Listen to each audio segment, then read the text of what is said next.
Assalamualaikum warahmatullahi wabarakatuh. Kepada yang terhormat Ibu Sri Mulyati, Magister Pendidikan, dan teman-teman semua yang menyaksikan video ini. Di sini kami dari kelompok 2 ingin mempresentasikan hasil kerja kelompok kami dengan judul Sistematika Pembuatan Makalah dan Laporan Penelitian. Disusun untuk memenuhi tugas kelompok mata kuliah Teknik Menulis Karya Ilmiah. Dengan anggota yang pertama ada Aisyah Putri Pratiwi, yang kedua ada Novi Widiawati, yang ketiga Reina Nugraheni, yang keempat Cahyanti Yunitasari, yang kelima Nuraini Kartikasari, dan yang keenam saya sendiri Bagas Piantiko. Selanjutnya kita masuk ke dalam pendahuluan. Yang pertama adalah latar belakang. Karya tulis ilmiah kerap kali dibuat oleh para akademisi untuk menunjukkan keilmuan yang sedang mereka kaji secara mendalam sesuai dengan bidang masing-masing. Hampir semua akademi, baik itu yang masih di bangku sekolah ataupun perguruan tinggi, mengenal yang namanya makalah. Makalah sendiri biasanya dijadikan sebagai tugas untuk mengembangkan diri. Makalah adalah produk ilmiah yang ditulis oleh seseorang. Setiap karya tulis juga memiliki ketentuan yang harus dipenuhi. Nah, oleh karena itu, penting sifatnya bagi setiap mahasiswa memahami dan mengetahui macam-macam karya ilmiah yang ada, bagaimana perbedaannya, serta bagaimana sistematika dari masing-masing karya ilmiah. Selanjutnya yang kedua ada rumusan masalah. Yang pertama ada pengertian dari apa pengertian dari makalah, yang kedua bagaimana karakteristik makalah, yang ketiga apa saja jenis-jenis makalah, yang keempat bagaimana sistematika pembuatan makalah, yang kelima apa pengertian dari laporan penelitian, yang keenam bagaimana sistematika pembuatan laporan penelitian. Selanjutnya ada tujuan. Yang pertama, mengetahui pengertian makalah.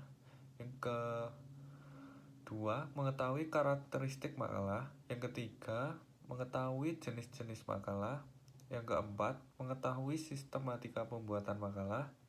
Yang kelima, mengetahui laporan penelitian. Yang keenam, mengetahui sistematika pembuatan laporan penelitian. Kita masuk ke dalam pembahasan. Yang pertama, pengertian makalah. Menurut Kamus Besar Bahasa Indonesia, pengertian makalah dibagi menjadi dua. Yang pertama yaitu makalah adalah tulisan resmi tentang suatu hal pokok dipakai untuk publikasi dan di persidangan serta sering disusun dan diterbitkan. Yang kedua yaitu makalah adalah karya tulis pelajar atau mahasiswa untuk memberikan laporan dalam rangka pelaksanaan tugas kampus ataupun sekolah. Selanjutnya akan dipresentasikan oleh Mbak Aisyah Putri Pratiwi. Menurut Wasmana tahun 2011, makalah merupakan naskah yang sistematik dan utuh yang berupa garis-garis besar atau outlines mengenai suatu masalah dan ditulis dengan pendekatan satu atau lebih disiplin keilmuan tertentu, baik itu menguraikan pendapat, gagasan maupun pembahasan dalam rangka pemecahan masalah tersebut. Kemudian B. Karakteristik makalah. Menurut Resmini tahun 2019, satu makalah merupakan hasil kajian literatur dan atau laporan pelaksanaan suatu kegiatan lapangan seperti penelitian, penyuluhan, dan pelatihan yang sesuai dengan cakupan permasalahan suatu perkuliahan. Yang kedua, mendeskripsikan pemahaman penulis tentang permasalahan teoretik yang dikaji atau kemampuan mahasiswa dalam menerapkan suatu prosedur, prinsip, atau teori yang berhubungan dengan perkuliahan. Yang ketiga, menunjukkan kemampuan penulis terhadap isi dari berbagai sumber yang digunakan. Yang keempat, menunjukkan kemampuan penulis meramu berbagai sumber informasi dalam satu kesatuan sintetis yang utuh. Kemudian C. Jenis makalah. 1. Berdasarkan sumbernya. Makalah hasil kajian kepustakaan dapat berupa anotasi bibliografi, review buku atau artikel, book atau artikel review, dan sejenisnya. Makalah dari hasil kajian lapangan atau laporan penelitian lapangan adalah ringkasan dari hasil penelitian yang ringkas atau disusun sesuai dengan pola makalah. Kemudian yang kedua, berdasarkan isi kajiannya. Makalah biasa yaitu makalah yang disusun secara deskriptif yang mengemukakan berbagai aliran, pendapat, atau teori yang diperlukan oleh penulis. Kemudian makalah posisi yaitu makalah yang disusun untuk menunjukkan penguasaan, pengetahuan, dan di posisi mana penulis berada. Position paper diperlukan kajian sintetis terhadap berbagai aliran, teori, dan pendapat. Dia sistematika pembuatan makalah. Yang pertama adalah cover atau halaman judul. Pada lembar ini, penulisan judul makalah hanya disertai nama penulis atau pemakalah, logo kampus, dan nama instansi. Kedua, halaman kata pengantar. Kata pengantar adalah prakata penulis atau pemakaian untuk menyuguhkan karya tulisnya ke hadapan pembaca. Kata pengantar ini berisi A. Salam pembuka, B. Sekilas proses pembuatan makalah, C. Ucapan terima kasih kepada pihak-pihak yang dianggap membantu dalam pembuatan makalah tersebut. Kemudian ada D. Salam penutup, dan E. Dan terakhir adalah nama penulis atau pemakalah. Kemudian yang ketiga adalah halaman daftar isi, bertujuan untuk memudahkan pembaca dalam pencarian materi yang ada dalam makalah tersebut. Berikut halamannya. Yang keempat adalah bab 1, pendahuluan yang berisi tentang pembahasan dan penelitian tentang ilmu ataupun teori yang sudah pernah dibahas oleh para ahli berkaitan dengan tema makalah atau paper yang dipilih. Kemudian yang kelima, bab 2, pembahasan, berupa uraian yang relevan dengan ruang lingkup masalah yang meliputi A. Membahas singkat teori pendukung berdasarkan kajian pustaka atau bahan referensi yang resmi. Kemudian yang B, pada dasarnya uraian adalah untuk membahas permasalahan dengan alternatif pemecahan masalah yang dikaji yang dapat dibantu dengan faktor pendukung dan penghambat. Kemudian yang keenam ada bab 3, penutup. Penutup merupakan bab terakhir berisi penegasan inti makalah yang dirumuskan dengan jelas, singkat, dan tegas yang meliputi A. Kesimpulan yang berisi jawaban dan permasalahan dalam bentuk ikhtisar permasalahan. Yang B. Saran yang merupakan usul atau pendapat dari penulis yang mengacu pada materi pembahasan. Kemudian yang ketujuh ada daftar pustaka, berisi seluruh sumber yang digunakan dalam pembuatan makalah atau paper. Daftar pustaka dapat berupa buku, surat, kabar, majalah, informasi dari situs internet, dan lain-lain. Penulisannya secara lengkap dan mengikuti kaidah penulisan bahasa Indonesia yang baik dan benar. Selanjutnya akan dibacakan rekan saya oleh Novi Widiawati. Contoh kerangka makalah. Contoh kerangka makalah judul Dimensi Kecerdasan Majemuk Multiple Intelligences dalam kurikulum 2013. Bab 1, pendahuluan. A. Latar belakang, B. Rumusan masalah, C. Tujuan. Bab 2, pembahasan. A. Dinamika perubahan kurikulum di Indonesia, B. Kurikulum 2013, C. Kecerdasan majemuk multiple intelligences, D. Pengembangan kecerdasan majemuk dalam kurikulum 2013. Bab 3, simpulan. A. Simpulan, B. Saran, dan selanjutnya daftar pustaka.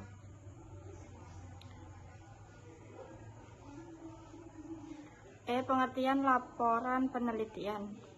Laporan penelitian merupakan suatu media atau dokumen komunikasi antara peneliti dengan masyarakat umum, terutama pembaca yang ditargetkan atau yang berkepentingan dengan penelitian yang telah dilakukan tersebut. Laporan penelitian adalah karya tulis yang berisi paparan tentang proses dan hasil-hasil yang diperoleh dari suatu kegiatan penelitian. Jurnal ilmiah berisi paparan tentang proses dan hasil-hasil yang diperoleh dari suatu kegiatan penelitian. Jurnal ilmiah berisi suatu tulisan ataupun ide yang gagasan orisinil yang belum pernah diterbitkan dalam bentuk apapun dan dalam publikasi lainnya. Selanjutnya, secara umum terdapat beberapa karakteristik dari terbitan berkala ilmiah, yaitu 1. Dalam setiap penerbitnya memuat beberapa artikel atau tulisan yang ditulis oleh beberapa orang. 2. Isi artikel padat dan lugas dalam menyampaikan ide, gagasan, ataupun penemuan baru yang hendak ditawarkan. 3. Terbitan ini dikelola secara profesional dan memenuhi kaidah penulisan ilmiah. 4. Setiap artikel yang dimuat telah melalui proses penelaahan yang ketat oleh mitra Bebestari. 5. Terbit terus-menerus dan memiliki kata terbit. Mohon maaf, saya ulangi. 5. Terbit terus-menerus dan memiliki kala terbit. Yang keenam, memiliki sistem kontrol internasional berupa ISSN atau International Standard Serial Number, baik ISSN cetak dan ISSN online. 7. Saat ini terbitan berkala ilmiah atau jurnal ilmiah diwajibkan mempublikasi secara online meskipun telah memiliki versi cetaknya. Oleh karena itu, sebuah jurnal ilmiah yang mempublikasinya secara cetak atau daring online harus memiliki 2 ISSN yang berbeda, yaitu ISSN cetak print dan ISSN online. Baik, selanjutnya struktur laporan penelitian kualitatif, kuantitatif, dan penelitian tindakan kelas. Pada tabel di bawah ini terdapat bagian struktur laporan penelitian. Untuk yang pertama, penelitian kuantitatif. Di bagian awal terdapat A. Sampul, B. Pernyataan orisinalitas, C. Halaman persetujuan, D. Halaman pengesahan, E. Halaman moto jika diperlukan, F. Halaman persembahan jika diperlukan, G. Kata pengantar, H. Pernyataan persetujuan publikasi karya ilmiah, I. Abstrak, J. Daftar isi, K. Daftar tabel jika diperlukan, L. Daftar gambar jika diperlukan, M. Daftar lampiran jika diperlukan. Selanjutnya pada bagian inti untuk yang bab 1 pendahuluan terdapat A. Latar belakang masalah, B. Identifikasi masalah, C. Pembatasan masalah, D. Rumusan masalah, E. Tujuan penelitian, F. Manfaat penelitian. Untuk yang bab 2, kajian teori, kerangka berpikir dan hipotesis terdapat A. Kajian pustaka, B. Penelitian yang relevan, C. Kerangka berpikir, D. Hipotesis penelitian. Untuk yang bab 3, metodologi penelitian terdapat A. Pendekatan atau metode penelitian, B. Tempat dan waktu penelitian, C. Rancangan atau desain penelitian, D. Populasi, sampel dan sampling, E. Teknik pengumpulan data. Untuk yang F. Teknik analisis data. Untuk yang kedua, penelitian kualitatif. Bagian awal terdapat A. Sampul, B. Pernyataan orisinalitas, C. Halaman persetujuan, D. Halaman pengesahan, E. Halaman moto jika diperlukan, F. Halaman persembahan jika diperlukan, G. Kata pengantar, H. Pernyataan persetujuan publikasi karya ilmiah, I. Abstrak, J. Daftar isi, K. Daftar tabel jika diperlukan, L. Daftar gambar jika diperlukan. Untuk yang M. Daftar lampiran jika diperlukan. Bagian inti bab 1 pendahuluan, A. Latar belakang masalah, B. Fokus penelitian, C. Rumusan masalah, D. Tujuan penelitian, E. Manfaat penelitian. Untuk yang bab 2, kajian teori dan kerangka berpikir terdapat A. Kajian pustaka, B. Penelitian yang relevan, C. Kerangka berpikir. Bab 3, metodologi penelitian terdapat A. Pendekatan atau metode penelitian, B. Latar penelitian, C. Bentuk dan strategi penelitian, D. Data dan sumber penelitian, E. Teknik pengumpulan data, F. Validitas data. 3. Penelitian tindakan. Di bagian awal terdapat A. Sampul, B. Pernyataan orisinalitas, C. Halaman persetujuan, D. Halaman pengesahan, E. halaman moto jika diperlukan. F. Halaman persembahan jika diperlukan. G. Kata pengantar. H. Pernyataan persetujuan publikasi karya ilmiah. I. Abstrak. J. Daftar isi. K. Daftar tabel jika diperlukan. L. Daftar gambar. M. Daftar lampiran jika diperlukan. Untuk bab 1 pendahuluan terdapat A. Latar belakang masalah. B. Identifikasi masalah. C. Pembatasan masalah. D. Rumusan masalah. E. Tujuan penelitian. F. Manfaat penelitian. Bab 2. Kajian teori, kerangka berpikir, dan hipotesis tindakan. Terdapat A. Kajian pustaka. B. Penelitian yang relevan. C. Kerangka berpikir. D. Hipotesis tindakan. Untuk yang bab 3, metodologi penelitian, terdapat A. Pendekatan atau metode penelitian. B. Setting penelitian. C. Subjek penelitian. D. Data dan sumber data. E. Instrumen penelitian. F. Teknik pengumpulan data. Penelitian kuantitatif. Yang ketiga, hasil uji hipotesis. Dan untuk poin B, pembahasan. Penelitian tindakan. Yang ketiga, hasil tindakan siklus 2. Keempat, hasil tindakan siklus yang keberapa dan seterusnya. Yang kelima, perbandingan hasil tindakan. Dan untuk poin B ada pembahasan. Kemudian, bab 5, simpulan, implikasi, dan saran. Dalam penelitian kuantitatif, penelitian kualitatif, dan penelitian tindakan memiliki isi yang sama, antara lain A. Simpulan, B. Implikasi, C. Saran. Dalam bagian akhir, penelitian kuantitatif, kualitatif, serta penelitian tindakan memiliki isi antara lain A. Daftar pustaka, B. Lampiran jika ada. F. Sistematika pembuatan laporan penelitian. Hal-hal yang harus ada dalam penulisan penelitian antara lain A. Judul laporan, B. Penulis, ownership atau nama lembaga, dan email, C. Abstrak, D. Kata kunci, E. Pendahuluan, F. Pembahasan, G. Instrumen pendukung, H. Simpulan, I. Rujukan.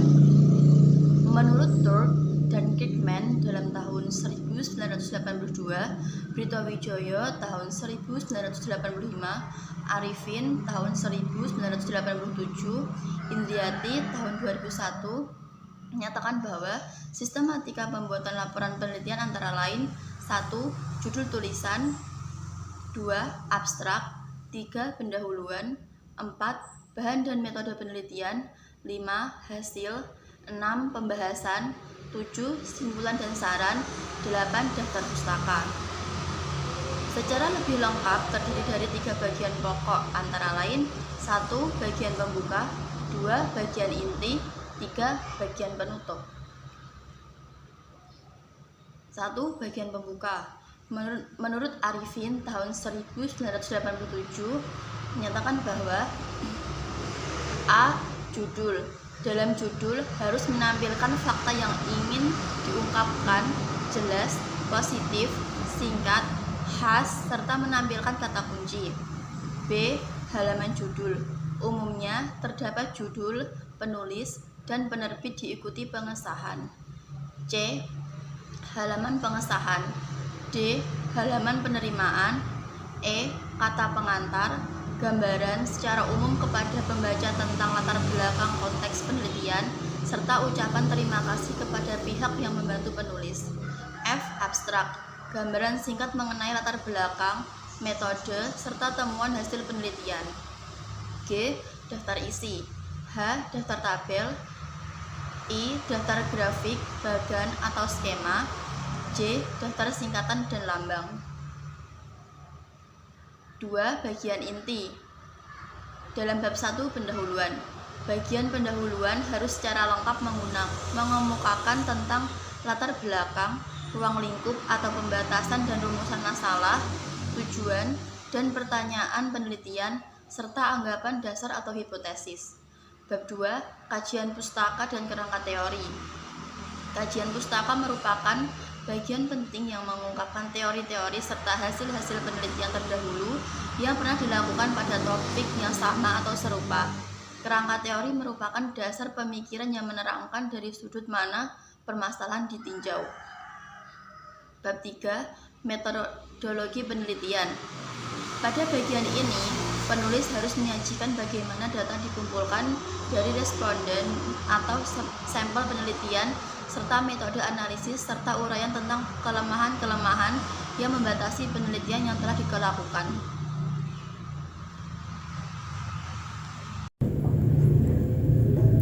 Bab 4. Hasil dan pembahasan. Secara umum, bagian ini menekankan 3 hal, yaitu 1. Hasil analisis lengkap, 2. Hasil analisis pokok yang berhubungan dengan tujuan dan pernyataan atau hipotesis penelitian, 3. Pembahasan mengenai hasil tersebut dihubungkan dengan teori dan penelitian terdahulu yang disajikan dalam bagian kajian pustaka dan kerangka teori.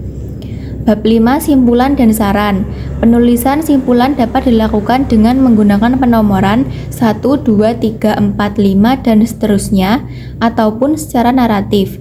Tapi untuk lebih baiknya, penulisan simpulan dipaparkan dalam bentuk kalimat dan paragraf. Saran yang terkait dengan hasil penelitian atau bagaimana mengatasi hambatan-hambatan yang telah dialami oleh penulis. 3 bagian penutup meliputi A. Daftar pustaka. Pada umumnya, hal-hal yang harus dicantumkan dalam daftar pustaka adalah 1. Nama penulis, 2. Tahun terbit, 3. Judul pustaka, 4. Tempat terbit, 5. Nama penerbit. B. Lampiran. Lampiran dapat berupa tabel, gambar, peta, bagan, instrumen penelitian seperti kuesioner atau daftar checklist untuk observasi. C. Daftar indeks atau glosarium. Simpulan. Makalah adalah karya tulis yang memuat pemikiran tentang suatu masalah atau topik tertentu yang ditulis secara sistematis dan runtut dengan disertai analisis yang logis dan objektif. Laporan penelitian adalah karya tulis yang berisi paparan tentang proses dan hasil-hasil yang diperoleh dari suatu kegiatan penelitian. Jurnal ilmiah berisi suatu tulisan ataupun ide dan gagasan orisinil yang belum pernah diterbitkan dalam bentuk apapun dan dalam publikasi lain. Jurnal ilmiah adalah bentuk terbitan berkala yang berfungsi meregistrasi kegiatan kecendekiaan, mensertifikasi hasil kegiatan yang memenuhi persyaratan ilmiah minimum, mendiseminasikannya secara meluas kepada khalayak ramai, dan mengarsipkan semua temuan hasil kegiatan kecendekiaan ilmuwan yang dimuatnya. Saran: pada hal ini, pembaca diharapkan dalam menulis makalah atau laporan penelitian diharapkan memperhatikan sistematika penulisan sehingga makalah atau laporan penelitian tersebut dapat diterima oleh berbagai kalangan. Dalam menulis, diharapkan penulis dapat mengkaji berbagai fenomena dan permasalahan yang terjadi dalam masyarakat saat ini sehingga karya tulis dapat menjadi menarik dan bermanfaat bagi para pembacanya. Kami mengharapkan para pembaca dapat meningkatkan kekreatifannya dan kekritisannya dalam berpikir saat membuat makalah atau laporan penelitian tersebut. Berikut ini daftar pustakanya. Sekian pemaparan video presentasi dari kelompok kami. Terima kasih. Wassalamualaikum warahmatullahi wabarakatuh.